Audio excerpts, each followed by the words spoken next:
ഇന്നു മുതൽ കേരളത്തിൽ വരുന്ന 2 ദിവസം അതിശക്തമായ കാറ്റിന് സാധ്യത. മണിക്കൂറിൽ 50 കിലോമീറ്റർ വരെ വേഗതയിൽ കാറ്റ് വീശാം. കാറ്റ് വീശി തുടങ്ങുമ്പോൾ തന്നെ ജനലുകളും വാതിലുകളും അടച്ചിടുക. ജനലുകളുടെയും വാതിലുകളുടെയും സമീപത്തെ നിൽക്കാതിരിക്കുക. കാറ്റും മഴയും ഉണ്ടാകുമ്പോൾ മരങ്ങളുടെ ചുവട്ടിൽ വാഹനങ്ങൾ പാർക്ക് ചെയ്യരുത്.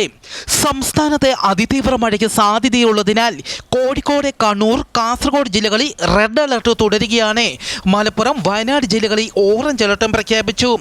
സംസ്ഥാനത്ത് വരും മണിക്കൂറിൽ തൃശൂർ ജില്ലയിലെ ഒറ്റപ്പെട്ട ഇടങ്ങളിൽ മണിക്കൂറിൽ 60 കിലോമീറ്റർ വരെ വേഗതയിൽ കാറ്റിന് സാധ്യതയുള്ളതിനാൽ ഈ ജില്ലയിൽ വരുന്ന 3 മണിക്കൂർ നേരത്തേക്ക് ഓറഞ്ച് അലർട്ട് പ്രഖ്യാപിച്ചു.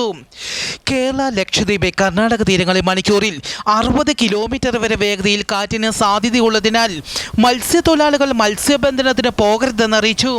തൃശൂർ ജില്ലയിൽ മിന്നൽ ചുഴലിക്കാറ്റ് തൃശൂർ കോഴിക്കോടിലാണ് കനത്ത നാശം വിതച്ച് ചുഴലിക്കാറ്റ് വീശിയത്. നിരവധി മരങ്ങളും വൈദ്യുതി പോസ്റ്റുകളും ഒടിഞ്ഞു. കെ രാജൻ MLA സ്ഥലം സന്ദർശിച്ചു.